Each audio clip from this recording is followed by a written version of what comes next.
Oi pessoal, tudo bem? Eu sou o Gustavo, esse é o canal Redes e Poder no Sistema Internacional e hoje a gente vai falar sobre votações, eleições, referendos, observadores internacionais e sua relação com a geopolítica.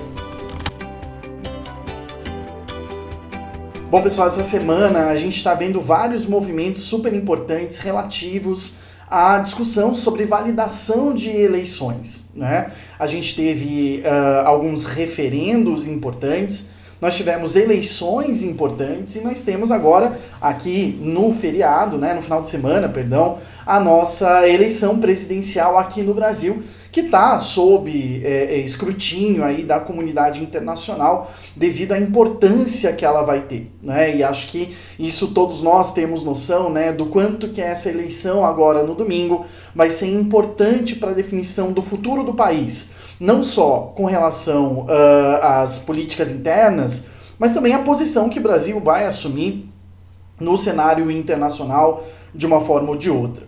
Então, eu queria começar, na verdade, relatando um pouquinho, né, quais foram os fatos que aconteceram essa semana, já que a gente anda, né, tão corrido, né, e tanta coisa acontecendo que a gente às vezes até se perde um pouco no meio do caminho, tentando entender mais ou menos o que andou acontecendo no cenário internacional. Então a gente teve principalmente duas questões que aconteceram essa semana relativas às eleições e relativas a referendos.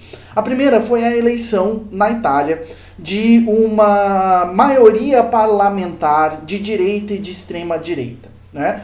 Isso é muito importante para a gente entender, porque o sistema partidário italiano, além de ser bem confuso, né? A gente conversou aqui com a Amanda Evelyn, faz muito tempo atrás, no comecinho do canal a gente conversou com ela sobre a Operação Mãos Limpas, e eu recomendo quem quiser entender um pouco a política italiana, segui-la, né, no Twitter, enfim, nas redes sociais, porque ela tem muito a contribuir com relação a esse tema. E ela mesma fala e aponta, né, a confusão que é a política institucional italiana e os movimentos importantes que andam acontecendo por lá.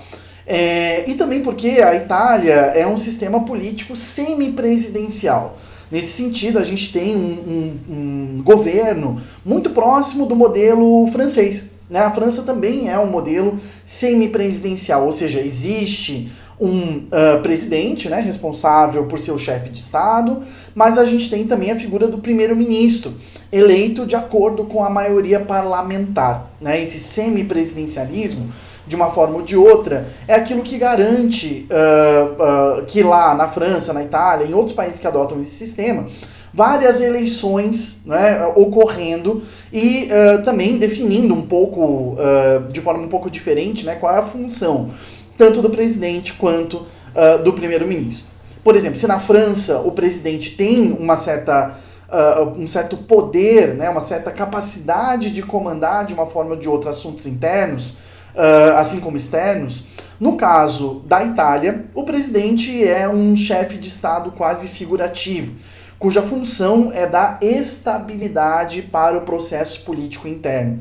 Então é muito difícil que o presidente assuma na Itália responsabilidades políticas de uma forma ou de outra.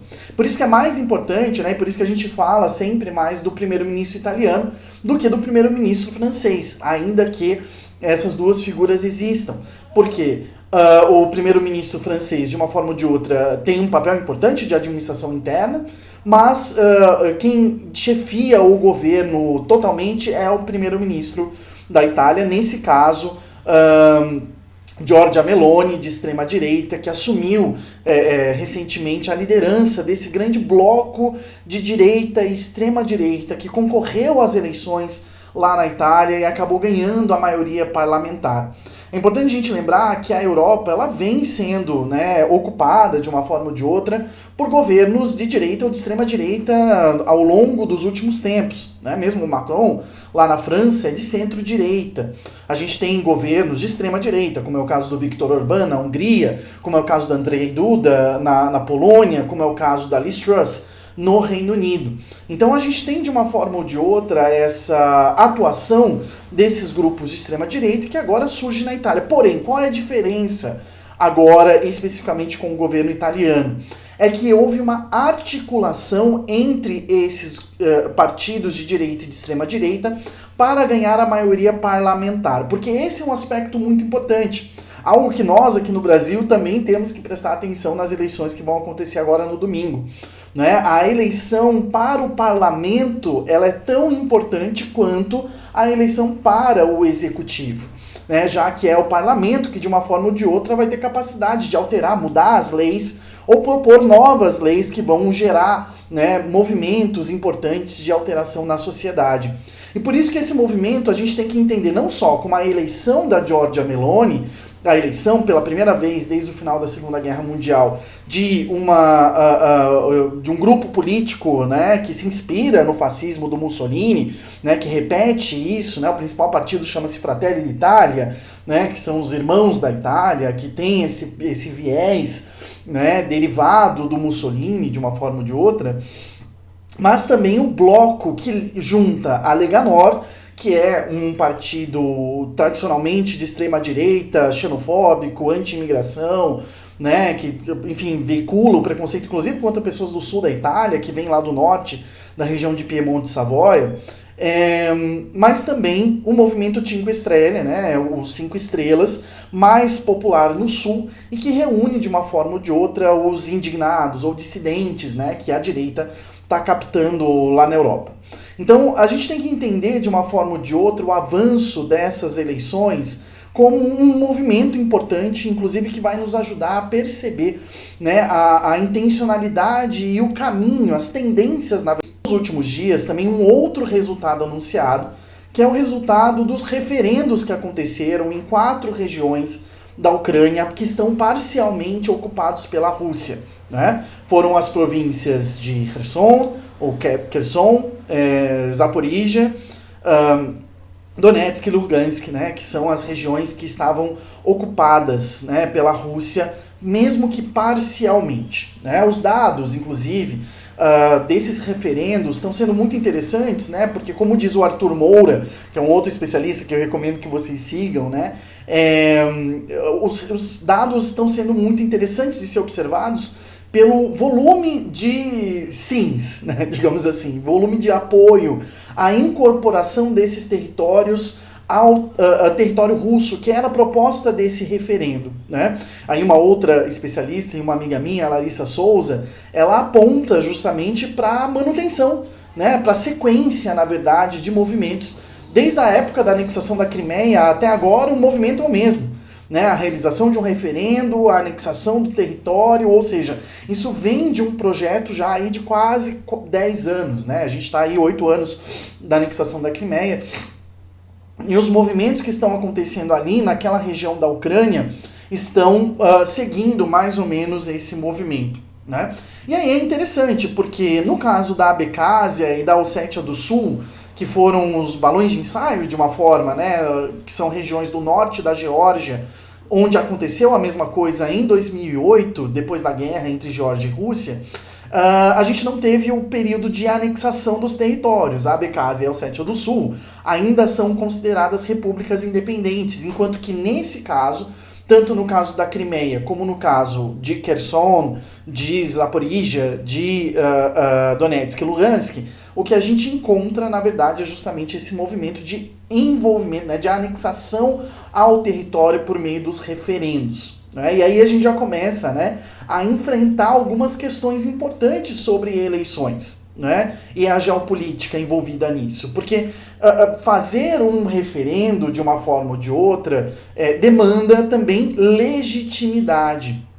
Essa legitimidade é algo que está no cerne da política externa russa para o seu entorno próximo. Né? A gente tem que lembrar que, na verdade, em 2008, aconteceu um outro movimento importante também, que foi o referendo de independência do Kosovo, que foi realizado sem os sérvios e sem passar por um processo político de negociação interna à Sérvia, o que poderia envolver também as regiões de Voivodina e outras partes do país nesse processo de independência. E a independência do Kosovo foi considerada como válida.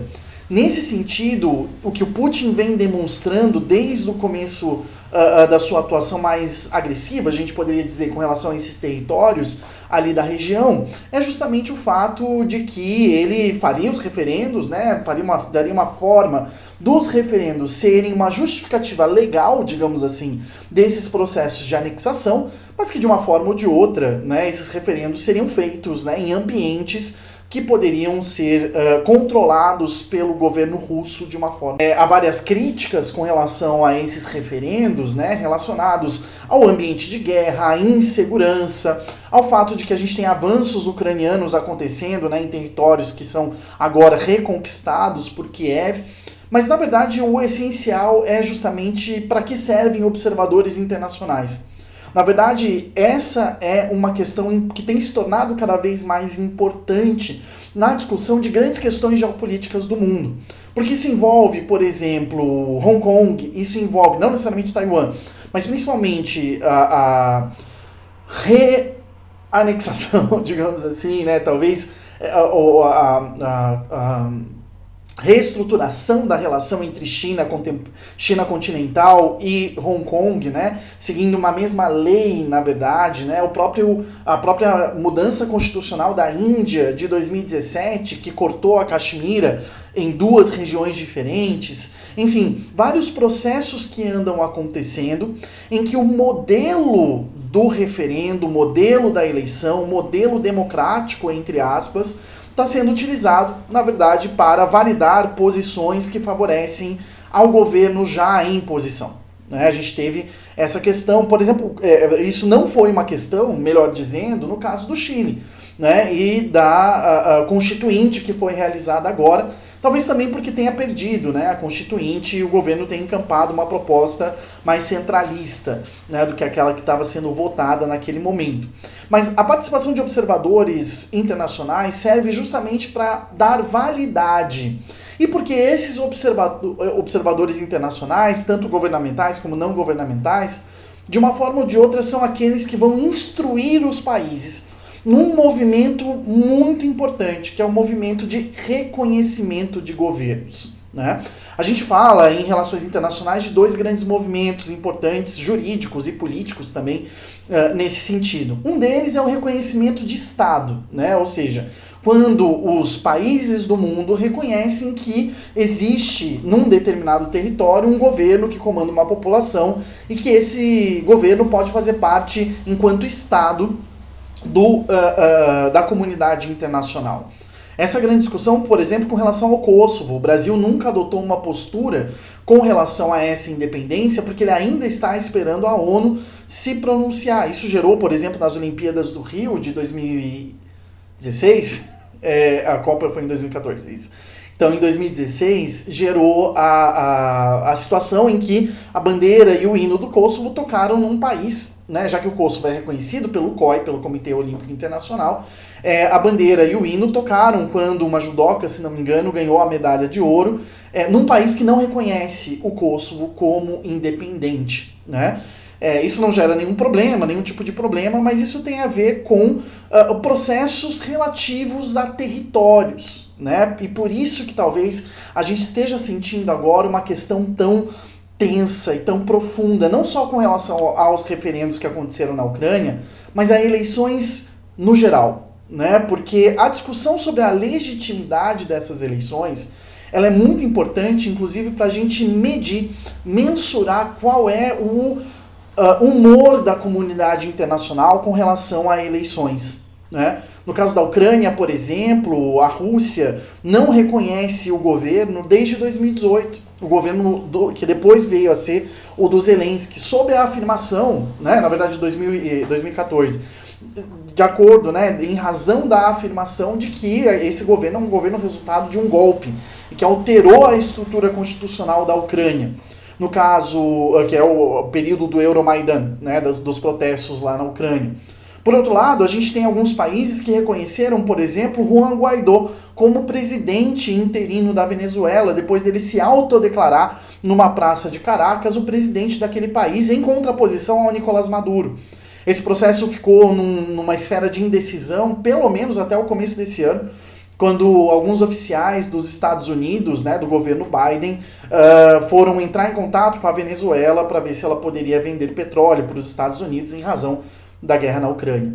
Então, o reconhecimento de governo, ele é muito importante, e tão importante talvez quanto o reconhecimento de Estado. Quando um país reconhece um Estado, ele está falando, não, eu reconheço ali uma entidade política que tem legitimidade, tem legalidade, pode existir como soberana naquele território. Mas ele pode não reconhecer um governo.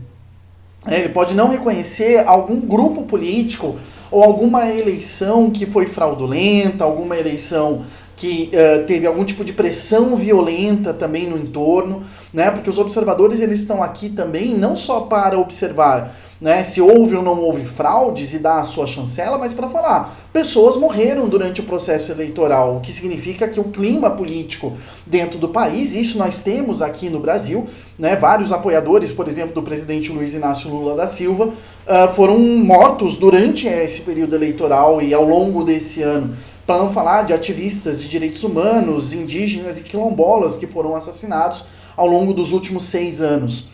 Então, esse aspecto é um aspecto muito importante porque garante aos governos e às instituições internacionais ter fundamento suficiente para reconhecer ou não um governo, né, depois de processos eleitorais. E esse reconhecimento é importante porque é ele que estabelece as relações diplomáticas entre uma instituição e um governo ou entre governos, nas relações intergovernamentais.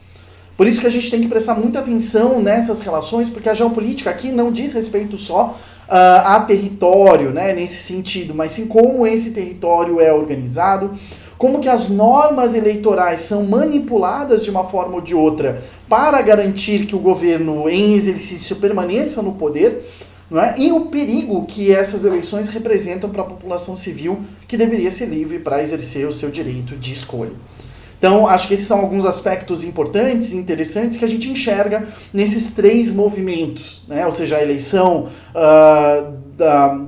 da bancada de extrema-direita com a maioria lá na Itália, né? As consequências, a possível retirada de direitos de outras pessoas lá no país, que isso pode representar no futuro. No caso dos referendos nas regiões ocupadas da Ucrânia, a questão da legalidade, da legitimidade, da violência, da coação, da não participação de pessoas que porventura estejam lá, a necessidade de ter um sistema que verifique, né, quem são esses eleitores e tudo mais. E aqui, no caso do Brasil, para a gente pensar que futuro de país nós queremos aí nos próximos 4 anos, que tipo de engajamento interno e externo nós pretendemos ter, e de uma forma ou de outra, se a gente está defendendo a vida ou a morte dentro e fora do nosso país. Tá bom, gente? Um abraço e até semana que vem.